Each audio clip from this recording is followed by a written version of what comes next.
kelompoknya lah gitu ya. Kelompoknya ada banyak orang sebenarnya ya, tetapi mungkin mereka yang lebih agresif ya, memberikan asumsi-asumsi yang menyatakan bahwa oh ijazah itu palsu, skripsi itu palsu gitu kan. Kemudian ada juga macam-macam ya, macam-macam sampai sekarang mungkin ada banyak sekali yang akhirnya gitu ya membuat kita jadi geli sendiri gitu ya. Awalnya ijazah gitu kan, kemudian skripsi gitu kan, kemudian halaman pengesahan, kemudian tanda tangan ya, kemudian sekarang beralih ke SKS ya, jumlah SKS.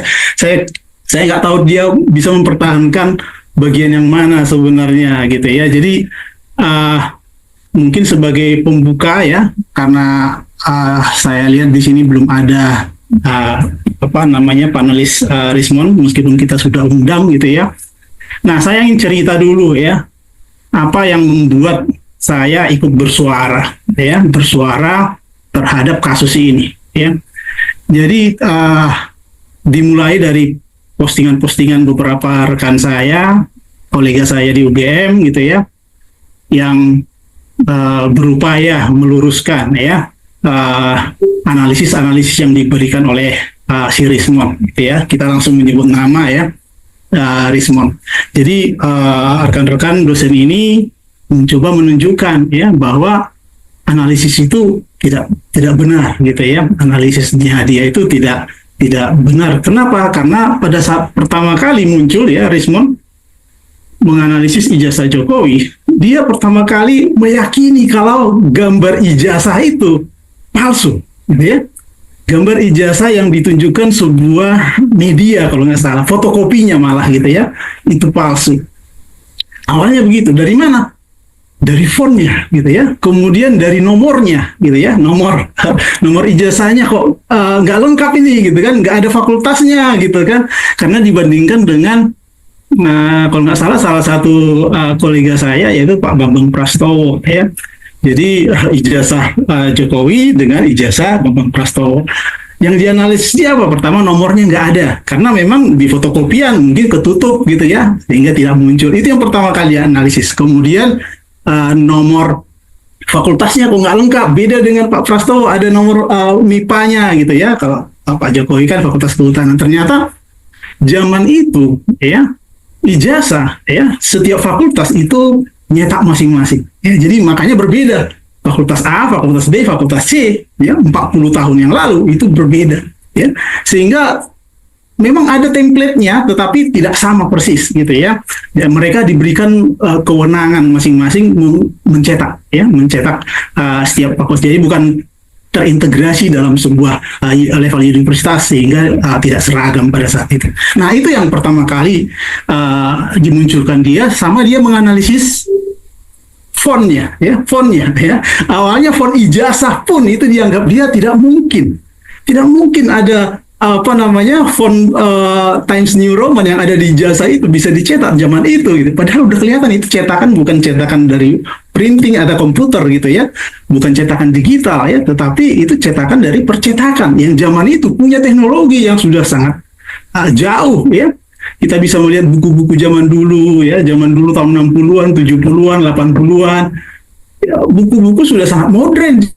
Percetakan, bukan printing, bukan komputer, bukan Microsoft gitu ya. Nah, dia kan membayangkan hanya menggunakan teknologi Microsoft-nya dia, yang mungkin dia baru tahu adanya komputer ya zaman itu hanya Microsoft. Jadi teknologi printer zaman itu hanya seperti itu gitu ya. Padahal dunia percetakan sudah sedemikian canggih ya. Zaman dulu banyak juga ya percetakan itu mengadopsi ya, menggunakan template-template, menggunakan Rugos namanya ya. Kemudian inilah ya yang dijadikan template ditransfer ke dalam namanya plat offset ya. Nah ini sering sekali ya, banyak percetakan yang sudah menggunakan teknologi itu zaman dulu.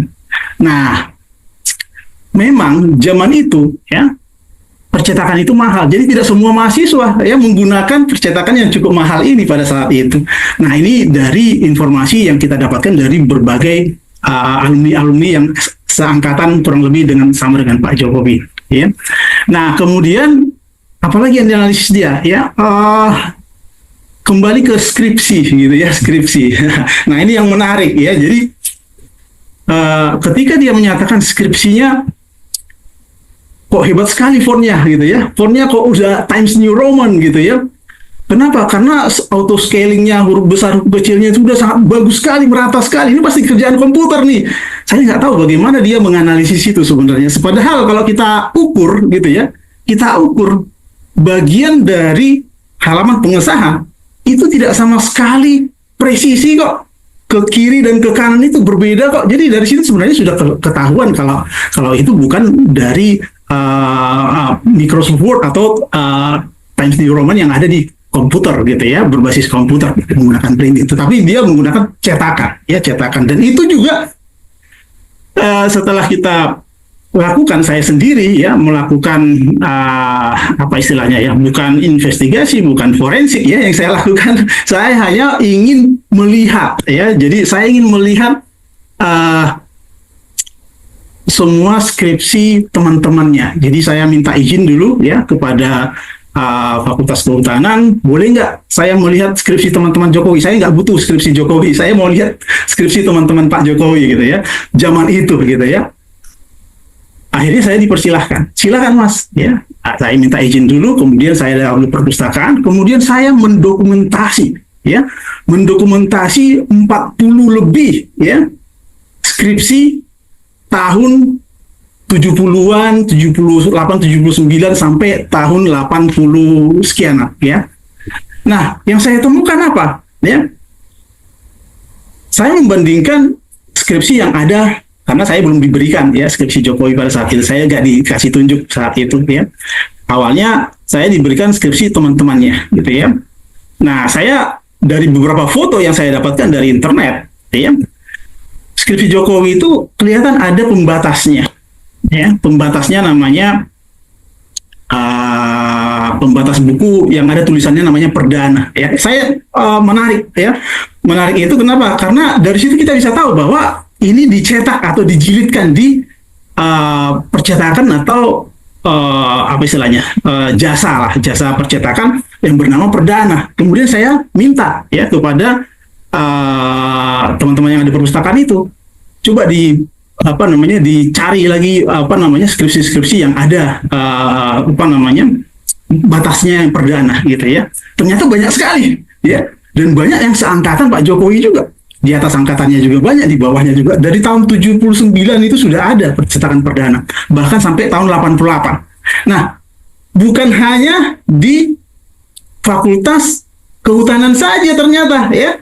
Setelah saya telusuri, bahkan ada kolega saya ya, namanya Pak Heru Marwata, nanti Anda bisa cari di Facebook ya, ada dipublis juga itu ya, itu dari Fakultas Sastra. Jadi ada banyak dosen-dosen yang lain, atau bahkan ada banyak mahasiswa alumni-alumni lain yang juga mencetakkan ya skripsinya di perdana, dan itu sama semua fontnya ya, sama semua cetakannya. Jadi dari situ sebenarnya saya sudah punya feeling ini sama semua. Jadi asumsi yang disebut oleh Rismond ya, bahwa ini hanya bisa diproduksi dengan teknologi digital zamannya 90-an, harus menggunakan Microsoft Word, itu sudah terbantahkan di situ ya. Nah, apa yang saya lakukan? Yang saya lakukan, saya menghubungi dia pertama kali. Rismond ya, saya kirimkan mungkin chatnya ya, nanti saya coba tunjukkan chatnya, tapi saya coba ceritakan deskripsinya dulu ya.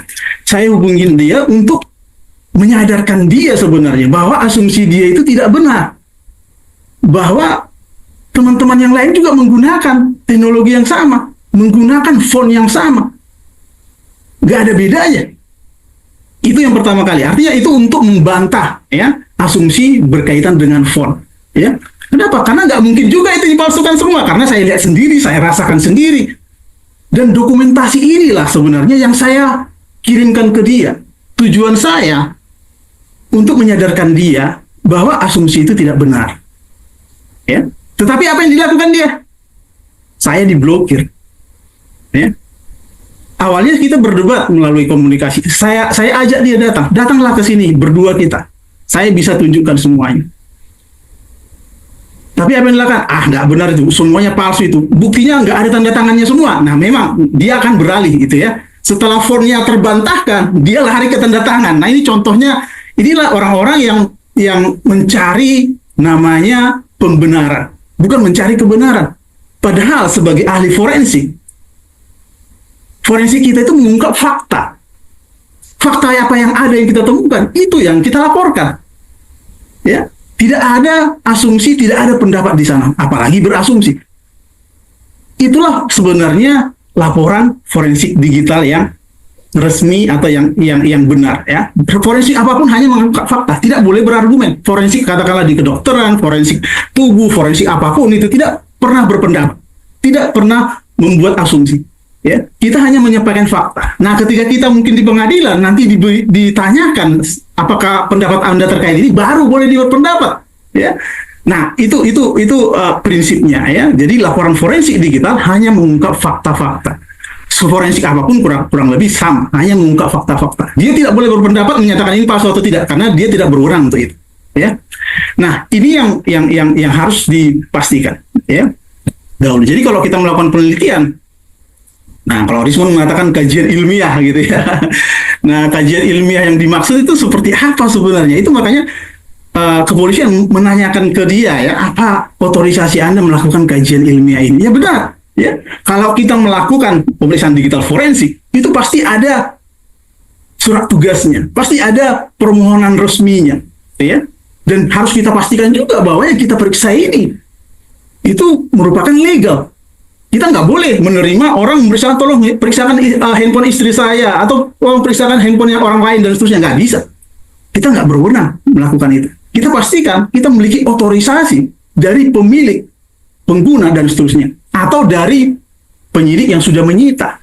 Ya, kalau sudah disita, otomatis mereka memiliki otorisasi, dan seterusnya. Nah, itu yang ditanyakan sebenarnya dalam pertanyaan-pertanyaan oleh penyelidik mungkin, ya, dari Polda Metro Jaya pada saat kemarin mungkin, ya, sehingga dia kok bisa menanyakan otorisasi, dan itu memang jelas kalau dia melakukan kajian ilmiah atau pemeriksaan digital forensik, ya. Tapi kalau kajian ilmiah yang lain juga dia harus butuh juga sebenarnya, ya, izin, ya, ketika dia memeriksa ijazah orang lain dan seterusnya gitu, ya, atau datang ke fakultas